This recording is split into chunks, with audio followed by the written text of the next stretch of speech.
आज सकाळी अनेकांच्या मोबाईलवर अचानक एक इमर्जन्सी अलर्ट मेसेज आल्याने नागरिकांमध्ये भीती आणि संभ्रमाचे वातावरण पाहायला मिळाले. सायलेंट मोडवर असतानाही मोठ्या आवाजात आलेल्या या संदेशामुळे अनेक तर्कवितर्क लढवले जात होते. मात्र घाबरण्याचे कोणतेही कारण नाही. हा मेसेज म्हणजे राष्ट्रीय आपत्ती व्यवस्थापन प्राधिकरणाने NDMA केलेली एक नियमित चाचणी होती. सायबर तज्ज्ञ अंकुर पौराणिक यांनी दिलेल्या माहितीनुसार याचा कोणत्याही आंतरराष्ट्रीय घडामोडी किंवा युद्धाशी संबंध नाही. मॉन्सूनच्या पार्श्वभूमीवर नैसर्गिक आपत्तीची पूर्वसूचना नागरिकांपर्यंत वेगाने पोहोचावी यासाठी ही नवीन प्रणाली तपासली जात आहे. पूर्वी फक्त SMS येत होते, मात्र आता मोबाईल सायलेंट असला तरी अलर्ट टोन आणि व्हायब्रेशनद्वारे आपत्कालीन संदेश मिळणार आहेत. त्यामुळे नागरिकांनी अफवांवर विश्वास न ठेवण्याचे आवाहन करण्यात आले आहे. अचानक सकाळी ऑलमोस्ट सर्व लोकांच्या मोबाईलवरती एक सायरन सारखा साऊंड आला आणि त्याच्यासोबत एक इमर्जन्सी मेसेज आला.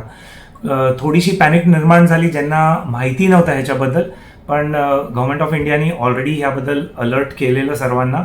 पण काही असे लोक होते त्यामध्ये ज्यांना माहिती नव्हतं, कल्पना नव्हती, त्यांच्यामध्ये थोडीशी पॅनिक निर्माण झाली. पण काळजी घेण्यासारखं काही कारण नाही आहे. ह्याच्यामध्ये इस्रायल आणि अमेरिकेच्या युद्धाचा काही संबंध नाही आहे. ते वॉर्निंग मेसेजेस हे नेटवर्क जे आहे हे देत नाही आहे. हे फक्त एक ट्रायल होती. NDMA national disaster management authority आणि C.DOT जी कंपनी आहे, मेड इन इंडिया हे प्रॉडक्ट आहे, सर्व्हिस आहे. तर हे जी ट्रायल होती ती ट्रायल आज चालू होती आणि सर्व लोकांच्या मोबाईल्सवरती, नेटवर्क्सवरती हे मेसेजेस जे आहे ते ब्रॉडकास्ट केले गेले. हे मेसेजेस जे आहेत हे फक्त एक टेस्टिंगचा मेसेज होता. ह्याच्यामध्ये पॅनिक होण्याचं कारण नव्हतं. त्याचे बरेच अलर्ट्स गव्हर्नमेंट ऑफ इंडियानी ॲडव्हान्समध्ये दिलेले, तरी देखील काही ग्रुप्समध्ये पॅनिक झाली. त्याच्यात पॅनिक करण्यासारखं काही नाही आहे. कोणतेही मिसाईल अटॅकचे इमर्जन्सी अलर्ट्स नाही आहेत.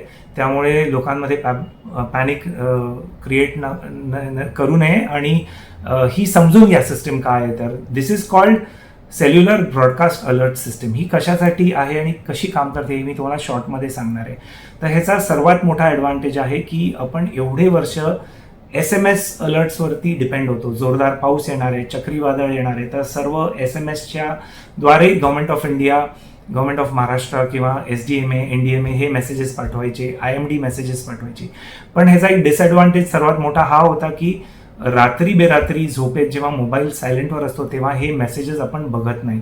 दुसरी गोष्ट, जर हा SMS लेट आला, म्हणजे नेटवर्क कंजेशनमुळे लेट आला किंवा तुम्ही हा लेट बघितला, जेव्हा हा इव्हेंट किंवा ही घटना ऑलरेडी होऊन गेली आहे, तर त्या मेसेजचा काही उपयोग नाही आहे. तर हे त्याचे सर्वात मोठे डिसएडव्हान्टेजेस होते एक SMS बेस्ड इमर्जन्सी ब्रॉडकास्ट सिस्टीमचे. पण सेल्युलर ब्रॉडकास्ट अलर्ट सिस्टीममध्ये हे होत नाही.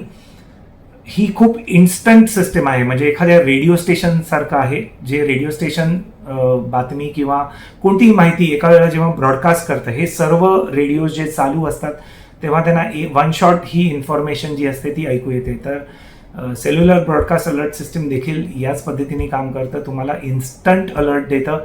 हे कोणत्याही सिम कार्डवरती डिपेंडंट नाही आहे. तुमच्या मोबाईल फोनमध्ये सिम कार्ड देखील नसेल तरी तुमचा फोन नियरेस्ट नेटवर्कसाठी इमर्जन्सी मोडमध्ये कनेक्टेड असतो. तर त्या मीडियम थ्रू हा मेसेज जो आहे हा आपल्याला रिसीव्ह होतो. तुमचा फोन जरी सायलेंटवर असेल, रात्री झोपताना तुम्ही सायलेंटवरती करून ठेवला तरी हा मेसेज तुम्हाला वेळेवरती प्राप्त होईल. ह्याच्यामध्ये काही मिली सेकंड्स किंवा काही सेकंड्सचा फक्त डिले असतो जेव्हा पासून हा ब्रॉडकास्ट केला जातो. Government of Maharashtra, government of इंडियाने जर हा ब्रॉडकास्ट केला आणि तो तुमच्या मोबाईलवरती डिलिव्हर होण्यात काही सेकंड्स किंवा मिली सेकंड्सचा फक्त गॅप असते. त्यामुळे ती जी मोठी गॅप होती ही ह्याच्यामध्ये आपल्याला बघायला मिळणार नाही आहे किंवा हा ॲडव्हान्टेज आहे या सिस्टीमचा. थर्डली, तुमचा मोबाईल जरी कुठला ॲक्टिव्ह प्लॅन नसेल त्याच्यामध्ये किंवा एक टॅबलेट असेल जो एका वायफायला कनेक्टेड आहे, त्याच्यावरती देखील काही टॅब्सवरती हा मेसेज फ्लॅश झाला आहे. त्यामुळे हे टोटली एक इंडिपेंडंट आहे आणि पुढे जाऊन I am sure government of India अजून याच्यावरती वर्क करून ह्याला इव्हन सॅटेलाईटशी कनेक्ट करू शकतं. म्हणजे काही असे पण ठिकाणं आहेत अजून जिथे मोबाईल नेटवर्क नीट येत नाही, तर त्या ठिकाणी हा मेसेज डिलिव्हर होऊ शकतो. प्लस काही लोक अजून देखील 2G फोन्स वापरतात, म्हणजे जे साधे फोन असतात डिस्प्लेवाले, ज्याच्यामध्ये कुठलंही मोबाईल नेटवर्क डेटा नेटवर्क काम नाही करत, फक्त कॉलिंगसाठी यूज केला जातो, त्या मोबाईल फोन्समध्ये देखील ही सिस्टम काम करते. त्यामुळे ह्या सिस्टमचा सर्वात मोठा ॲडव्हान्टेज आहे. आणि आय थिंक आपण खूप पॉझिटिव्हली हे घेतलं पाहिजे की आपल्याला भारत देशात ही प्रगती होते. गव्हर्नमेंट ऑफ इंडियाकडून खूप चांगलं इनिशिएटिव्ह आहे आणि येणाऱ्या काही काळात ही सिस्टम इम्प्लिमेंट झाल्यावरती आपल्याला एकदम वेळेवरती अलर्ट्स हे जे मिळतील हे खूप आपल्याला सर्वांनाच फायदेशीर ठरेल.